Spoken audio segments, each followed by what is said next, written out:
recording? Yeah. Oh. We're rolling. Okay, well, thanks for having me. Of course. Montius, right? Yeah.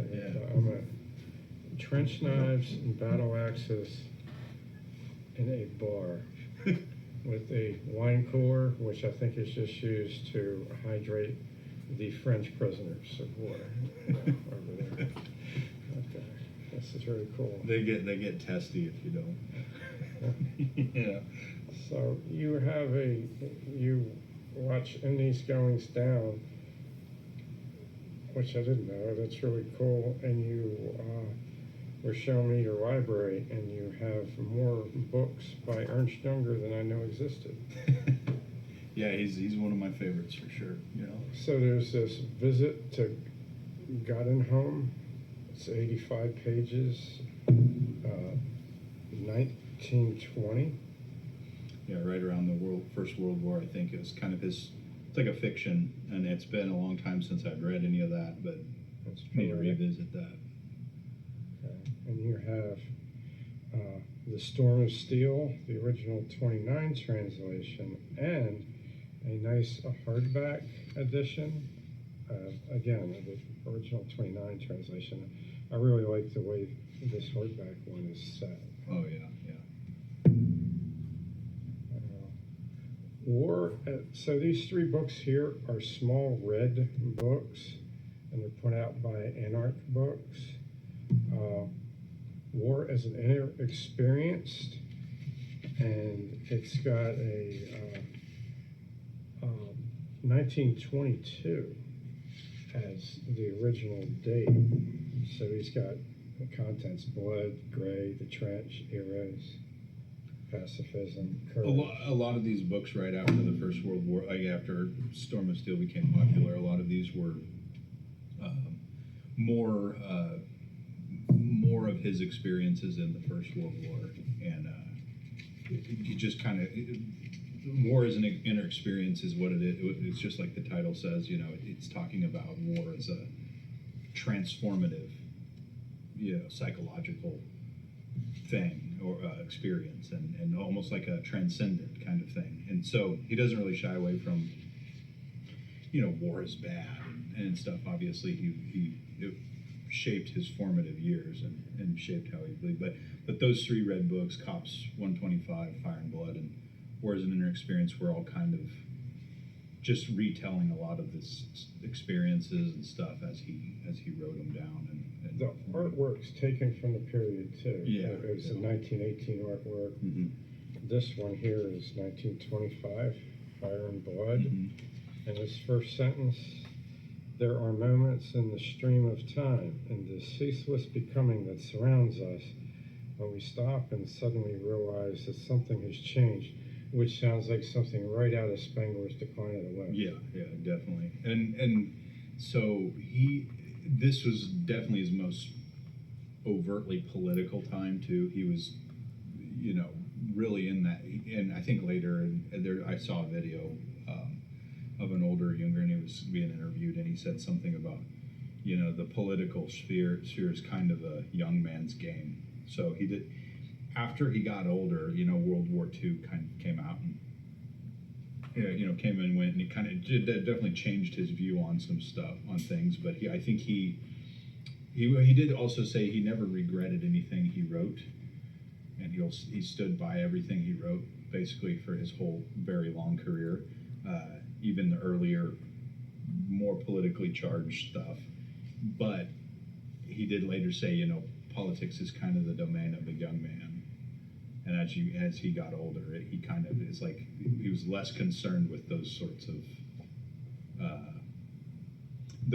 things, and he definitely kind of retreated into the the inner forest passage, and he dealt with more, I guess, grander, broader, themes and things than the sort of the immediate political. But those are definitely a lot more political. So this one, Cops 125, from scanning it, looks like probably the one I'd be most interested in reading. So it looks like it's about a portion of a campaign. Yeah, it's like 147 pages. Yeah, and that one was also just like from his diary at the time, because he, kept a diary even through the war. That's what Storms of Steel is, you know, largely based off of, so or taken from. So then he gets the translation in 29, and I know that original translation got him some letters from guys in Scotland and England and so on. And then 10 years later, in 1939, on the Marble Cliffs. Have you looked at this? Do you even know what it's about? Yes. So this book is kind of It's about 100. It is it's a fiction book in quotes. It is a fictionalized account, but it's definitely, there's a lot of thinly veiled sort of characters that you can tell who he's talking about. Well, more or less, there's some controversy. Like this book kind of got him in trouble with the National Socialists because one of the characters in there is it was kind of critical a little bit of how the National Socialists were going on some stuff. So it kind of got him into some hot water. But he also pointed out, I heard him point this out later too. He goes, some of the same sort of criticisms could have been directed at the Soviet system as well.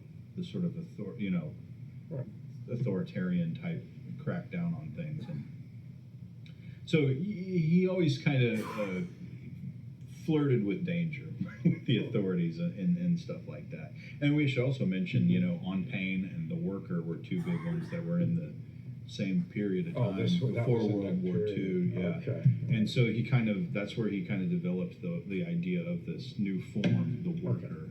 Okay, so that helps fill in the gap between 29 and 39. Mm-hmm. Yeah, so that's when he kind of developed some themes that you would later kind of see him mention in The Forced Passage and so on, like a new form of man essentially entering the world stage. He called the worker. It wasn't like the Marxist, laborer, the worker. It was basically harnessing this idea of total mobilization of these technological.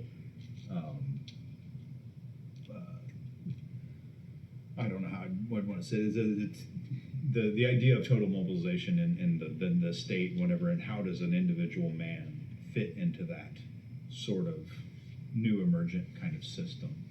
And like On Pain deals with that a lot. Like that's the sort of the essay that was talking about the sort of psychology of that. So these are, in a way, these are workbooks going on towards The Forced Passage, which will come out like 15 years later. Yeah, The Forced Passage I think came out in 10 years later. 50s. I want to say it's down here further in the file, so we'll get to it. This one, this nice hardback, a German officer in occupied Paris, the war journals, 1941 to 45.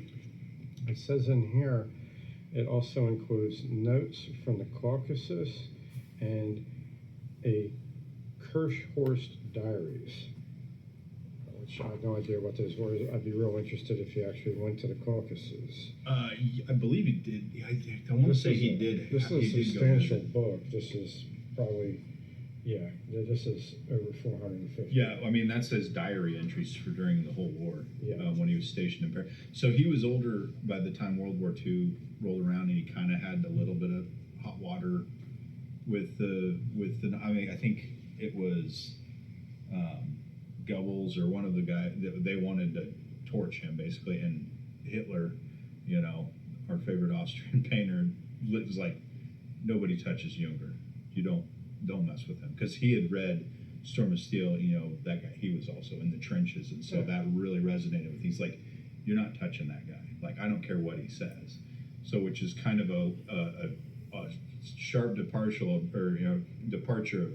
how we are told, Mr. Adolf was about, like, he's going to kill anybody that disagrees. And no, in fact, there was plenty of criticism tolerated within the National Socialists, like internal criticism stuff. Now, yes, did they Did they kill political opponents? Yeah, things, But there, Junger was in a very unique position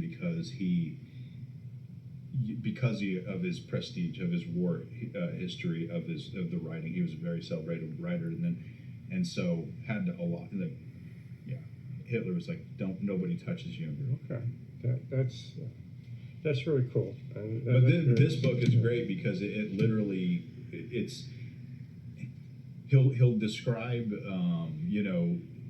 being in the Parisian cafes, meeting Van Gogh or like all these like artists and stuff, but from these far left wing people, these far right wing people, and he just describes his interaction with them. He was very much he loved that he was very, very partial to French culture and things like that. He spoke fluent French, and he was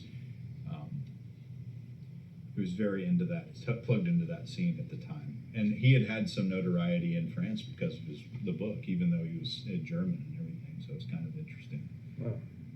But he'll describe, like, it's weird because he'll go from describing some, meeting these artists or whatever and talking this. The next thing will be like, we had to execute this deserter or whatever, or there's bombed out, an air raid and he's drinking champagne on the rubble, just like almost surreal, like kind of things happening, and he just kind of was there to witness. And like you said, he was late, he was older, he was just a captain when he was brought back into the army, and they put him in Paris because it wasn't, the dude did his duty in the First World War. You're not gonna send him to the Ostfront or whatever to get chewed up as a.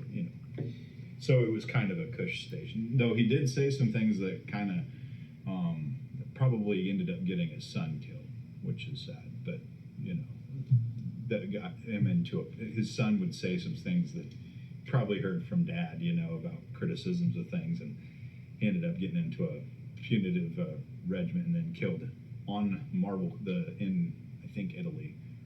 On marble cliffs, which is ironic because he wrote that book years. Wow. Okay, so he was put in a punishment regiment and sent down. Yeah, punitive regiment, and there's some belief that he might have been just killed executed by the Germans, but I think he was in the Kriegsmarine, so he was in the Navy, I think, and he had said some stuff, and Junger was also associated with some people in the was it the Stockberg plot, the bomb to assassinate Hitler.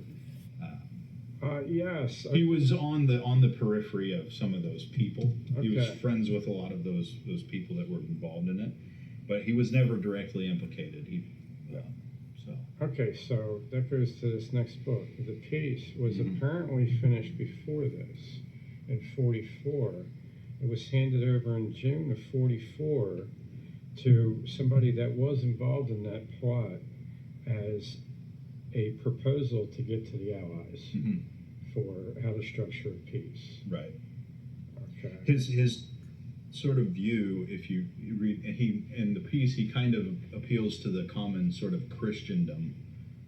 Even though he wasn't particularly a Christian at this time, he did read the Bible through World War II. He said a lot of positive things about that. This looks like about 20,000 word essay, maybe less, maybe 15. It's really nice. And it's really good. And so his idea was, and it kind of goes back to the idea of like, how do we save Europe after these catastrophes? He saw that, look, we did this before in World War I, this giant European Civil War, and we just about did it, completely destroyed it.